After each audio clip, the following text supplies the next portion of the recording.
Апресс-центр аусура иацнаҵоит ишдыру еиԥш асааҭ ҩажәа алхырҭа ҭыԥқәа зегьы аркын, уажәазы абыжьқәа рыԥхьаӡара апроцесс мҩаԥысуеит. В 20:00 все избирательные участки закрылись, и члены комиссии приступили к подсчету голосов. Аԥсны алхратә комиссиа хадахантәаҩы Дмитрий Маршьан иаҳзеиҭеиҳәоит иааизакны абжьаҭара апроцесс шымҩаԥысыз. Слово предоставляется председателю Центральной избирательной комиссии Абхазии Дмитрию Маршьян. Уважаемые гости, уважаемые журналисты, мы с вами в 18:00 выходили на эфир прямой, где я вам сказал о том, что выборы по Республике Абхазия состоялись. Сейчас идет процесс закрытия всех участков, они закрыты, идет подсчет голосов. Что также и за пределами Республики Абхазия, в Москве и в Черкесске также идет подсчет. Ситуацию хотел бы прокомментировать таким образом. В 14-м округе, на 5-м участке в Цандрыпшах, была попытка сорвать выборы. Зашли люди, которые хотели дестабилизировать обстановку, но ситуация взята под контроль. Также в Мюсерском посту при попытке остановить вооруженных людей правоохранительные органы отреагировали жестким образом. И злоумышленники, которые не подчинились милиции, они открыли по ним огонь. 2 гражданина Республики Абхазия доставлены в больницу. Что касается в целом обстановки по республике, она напряженная, но дело в том, что сам процесс выборный сегодня у нас он завершился. Слава Богу, на участках нет никаких беспорядков. Процесс идет в спокойной обстановке, подсчет продолжается. Хотелось бы отметить, что при наблюдении 120 международных наблюдателей из более чем 40 стран мира, я уверен в том, что те оценки, которые были по участкам и округам, они будут озвучены нашими гостями. И сам процесс того, что мы сегодня провели выборы, я думаю, что и результаты, которые будут подведены, они не заставят нас ждать. Мы попросили участковые окружные комиссии, чтобы все урны, которые будут из урн подсчитываться, по одной бюллетени будут вытаскивать. Я думаю, что процесс прозрачности подсчета голосов не будет вызывать ни у кого сомнения. По одной бюллетени из урны будут вытаскивать на всех участках.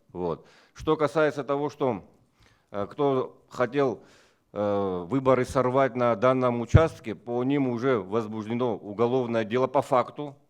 Неустановленные лица, пока по ним обрабатывается информация, я обратился к генеральному прокурору и министру внутренних дел. Также по всем правоохранительным органам идет работа по поимке данных граждан для того, чтобы привлечь их к ответственности. А так хотелось бы поблагодарить наших журналистов, которые сегодня по всей Абхазии транслировали данный процесс, и наших международных наблюдателей. Я уверен в том, что выборный процесс, он завершится путем того, что мы будем подводить предварительные итоги. Хотелось бы призвать наших граждан к тому, чтобы они соблюдали правопорядок, не поддавались провокации и действовали в рамках закона. Спасибо за внимание. Коллеги, вопросы? Амра Зарандеб, Хабсуа телехуапша, Хя Ашцар Хтахуб, Цандрыпши мепысва залхраку алхрат процесс айлагараку шакурглобшхит, убрака бюллетень куакуала питазар тагла за шазейпшрой. Была попытка сорвать выборы на определенном участке, но этого не получилось, потому что все бюллетени, которые были в урне, они собраны, идет подсчет. Гугут Савардания, ГТРК, на некоторых участках более 2 часов была очередь, люди не могли проголосовать. Не нарушает ли это права избирателей и будет ли у них возможность проголосовать? Нет, участки все закрыты, никакого голосования после 8:00 быть не может. Можно уточнить? То есть на Сандрыбском участке урна была вскрыта, бюллетени валялись на полу, часть из них в мокром состоянии, потому что очевидцы говорят, что их даже поливали водой. Все они собраны, в том числе вот эти мокрые, поднятые с пола, и они будут считаться действительными? Дело в том, что все те бюллетени, которые были в урне, вот, если они будут установлены, что были действительные бюллетени, то мы их будем при наблюдателях, там процесс он не остановился, все наблюдатели были на местах, вот, и они будут устанавливать факт наличия выданных бюллетеней, оказавшихся в урне. Вот. А дальше детали я сейчас пока не знаю, каким образом там происходит сейчас обстановка, но то, что участковые комиссии работу свою продолжают, вот по подсчету вместе с наблюдателем, это факт.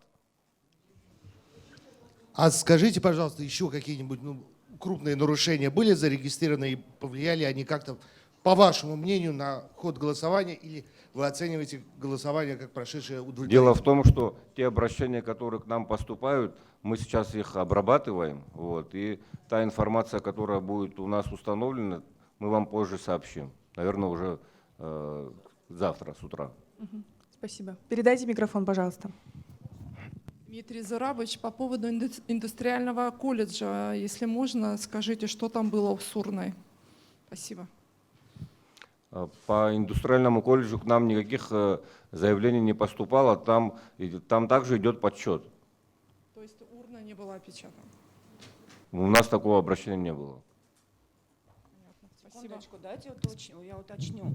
Там была председатель окружной комиссии, Так. значит, пришла изучать урну, и она действительно не опломбирована, там какой-то скотч, там видео, то есть она сама это все проговаривает. Так. Это, кстати, участок, на котором голосовал кандидат Бадра Гунба. И там тоже видно, когда он голосовал, что не было никаких обозначений, то есть этот нюанс существует. Если такой момент есть, обязательно там при наблюдателях это все было. Наверняка этот акт существует. Вот. Если тем более председатель окружной комиссии это подтверждает, тогда это все будет заактировано. Вот. И потом будем делать вывод по данному участку. Спасибо. Есть еще вопросы? Уточните, пожалуйста, как завершилось голосование в Москве и в Черкесске? Спасибо. Большая явка, более 3000 проголосовало в Москве. И чуть в районе 2000 проголосовало в Черкесске. Там ситуация, она по явке больше, чем в первом туре проголосовала. По поводу нарушений, если можно, вы были ли? По Черкесску, вот те нарушения, которые я говорил, они были зафиксированы, но не дали никому проголосовать, все они были заранее остановлены. Спасибо. Микрофон в микрофон. Известна общая явка, вот самая последняя уже? В районе 70% по Республике Абхазия проголосовало. Примерно под 100 тысяч граждан. Спасибо. Коллеги? Вопросов больше нет. Исполняющий обязанности министра внутренних дел Роберт Кют участвовать в брифинге не будет. Уважаемые коллеги, на сегодня Международный пресс-центр завершает свою работу. Завтра в 12:00 ЦИК объявит предварительные итоги выборов. Спасибо. Спасибо.